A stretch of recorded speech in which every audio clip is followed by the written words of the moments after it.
when did you start working on this technique? Well, I started using heat in the late 70s, but that was just heating leather in the oven to make it more easier to shape. And then I started to use the propane torch, and eventually, I mean, I stayed away from the boiling for a long time because there were a lot of people who were doing it, and I thought most of what was being done was pretty uninteresting. And then I got asked to do a sort of lecture workshop in Boston on heat forming. So I did a lot of research on boiling and trying to figure out how you controlled it, and so that's where that happened in '83 or '84, and so then I started to work with that and work as well as working with the torch, and so I combine it. But first it was bowls, which were the things that interested me. But when I started to do the furniture, I realized, that there was much more scope for scale with the boiling, and you could do really odd things like make pedestals out of leather that were structurally sound. The chair back is, it's all structure. So I've sort of inverted the usual order of tables. The pedestals are leather. The real structural elements are leather, and the other things are just sort of the glass. You get glass tops, but the wood is not particularly structural. Of course, it holds the glass, but it's not structural. And that kind of dichotomy and so on interests me because, of course, it masks what the material is. Because they look at it and they say, what the hell is that? Because you can't do that with leather because leather is soft. So that sort of tension with how we've come to think of material has always interested me. We're not doing very well. Well, back again. Can I ask you about your mother did a lot of the jewelry? Yeah. Did she use any heat in her molding? No, not very much. Later on, she experimented using the boiling and so on for things that were related to her masks and sculpture. But I mean, what she used to do was use them for textures. She used to have die cuts sheets from the flowers, the blanks, once the flower cuttings were done, and she would boil those up and make them into odd shapes, which then become part of masks and so on. And that was the way she tended to use it. But that was something that when she sort of got interested in what she might do, having seen what I was doing at that point. But most of her work was sort of free forming. Just air drying. And air drying.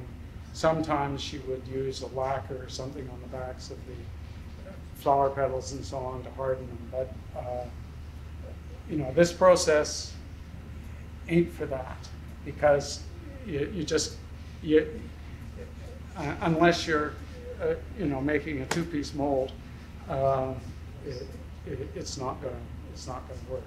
You can't control it free form the way you can with just normal veg tan leather.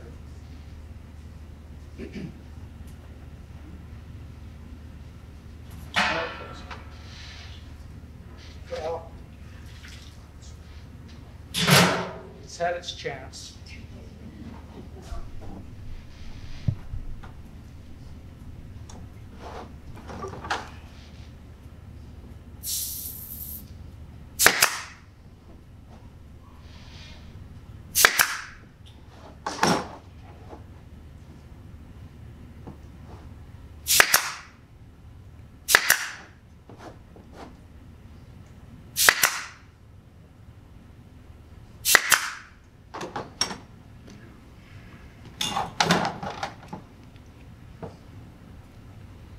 Yeah, and this is where it's going to defeat me, I think, but let's see.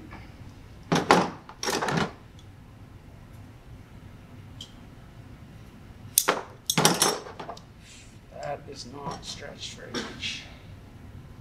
Better try this one.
Pliers, they're from the bolstering industry. These? Yeah. They're actually canvas stretching pliers. Same type of thing. Yeah, yeah. I can imagine that that's where you'd find similar things, but I think, Valley have them too, yeah, similar ones. okay. I should look at that because these are home built. Those are Olsen Goldman's. Those are. Yeah.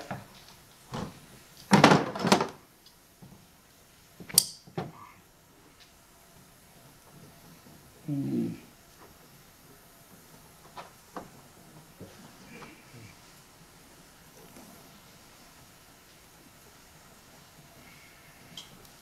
You ever thought a third arm would come in handy doing this? I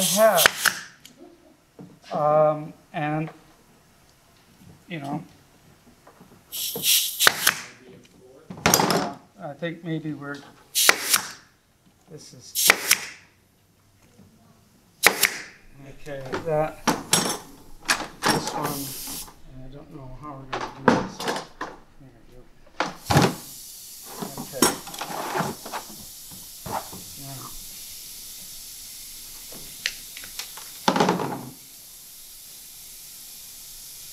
don't know if this has been working on, but anyway. Let's get this and see if we can. I think actually I'll go for this.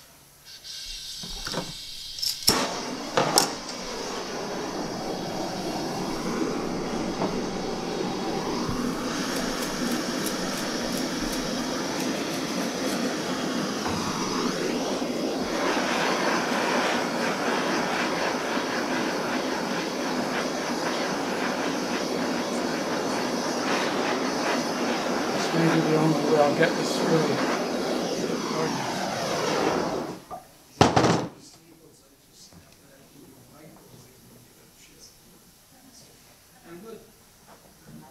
Yeah, the problem with the microwave is that there's, yeah, you can't, it's hard to control.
All that is made to get over heat, Yeah, so that,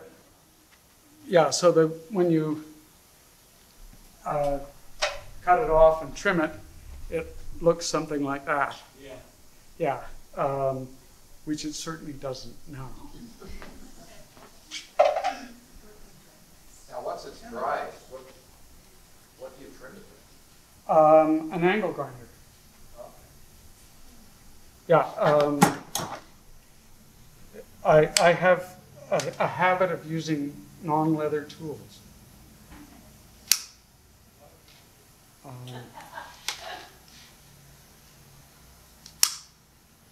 No, As the saying goes, you use what works. yeah, and what's at hand. And I did a lot of metal sculpture in my misspent youth, and so I had a certain amount of, I had, a lot of metalworking tools, hand tools, and so I made use of them.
This end. Ah, thank you.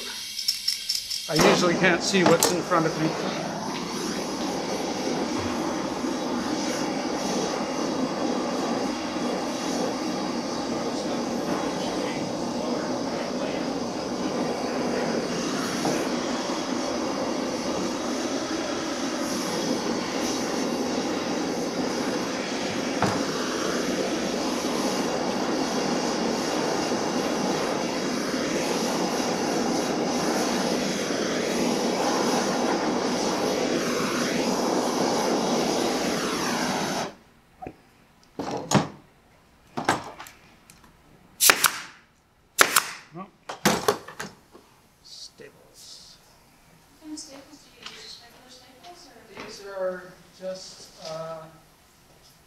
This gun takes standard T50 staples, the same as that there.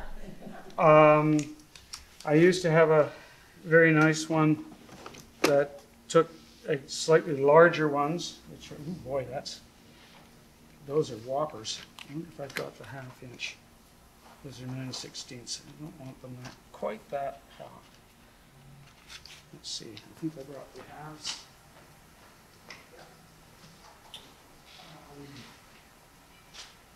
But when that gun packed it in, I couldn't find new ones.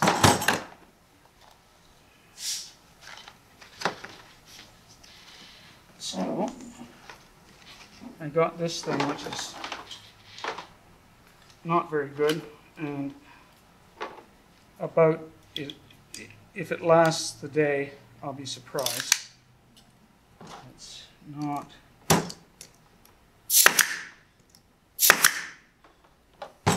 Okay. Now,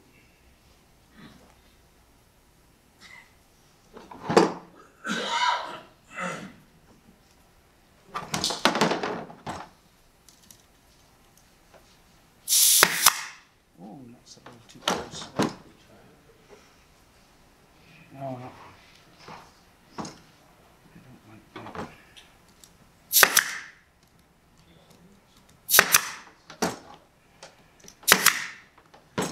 Okay. Now, I think there are a few things here that I'm not totally happy with, but I think I can just trim them off. So we will move to the next phase.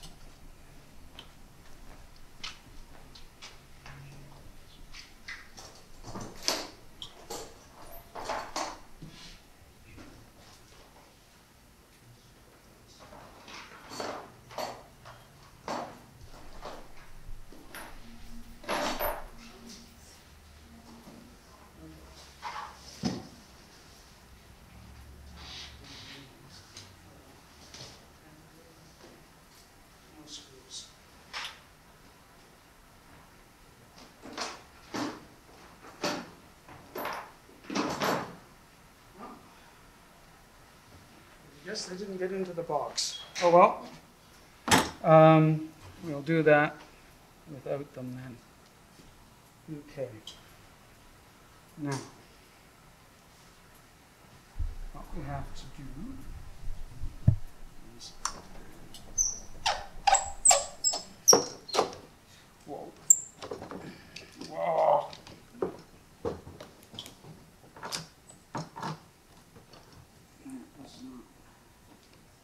According to plan.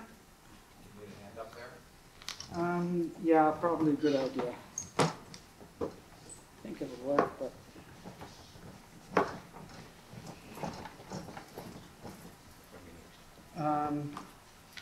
Well, in order to do the next part, we have to change these things around.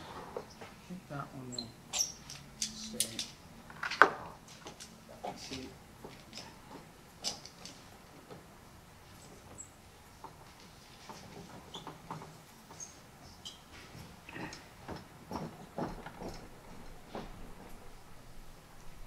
And just set it like that.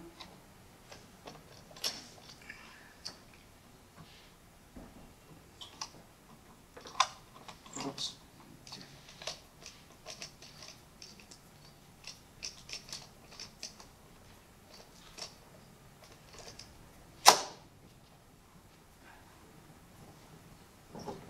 I've made these jigs with more complicated posts and so on that allow me to actually change them around, but to not be bothered with the clamps. But ultimately, the clamps allow more flexibility and changes, and since I'm not repeating, I don't repeat, then the need for and we'll have to do these. They will be less of an issue because those are not actually need to worry about those, I don't think. Can I ask you a question while you're doing that? Yes, please do. Where does your creative process start? Like are you envisioning something in your mind and you put it on paper? You have to, it's a lot of things. It varies. I do some drawing, but the drawing is actually usually more related to let's go over here. Things that where I already know where I'm going.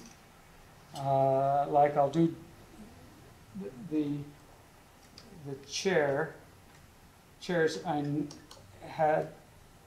would use a chair that I've already made and use it as a basis for a drawing of a variation or in fact a complete change. But when I made the first chair, I just built a block that was sort of chair-like and figured out a way to put legs on it, which is different from this. You'll see the third one in the images, and then I just worked from there. So it varies a lot. With the bowls, I don't draw them very much, but I've done a lot of them, and so I sort of build on what I've done. The tables I do a lot of drawings for, but well, that one, for instance, when I did the drawing for that, it's fairly close because the way the controls I'm using were fairly precise, and there wasn't much room for other things to happen. Whereas in some of the tables, which you will see in slides, there's a great deal more chance involved. So I allow the way the leather moves to determine the forms to a certain degree, within a certain degree of control. So, and now that you've asked the question, when we get to that, I will refer to those particular things. And a chance is actually quite important to me. I like having things unexpected happen.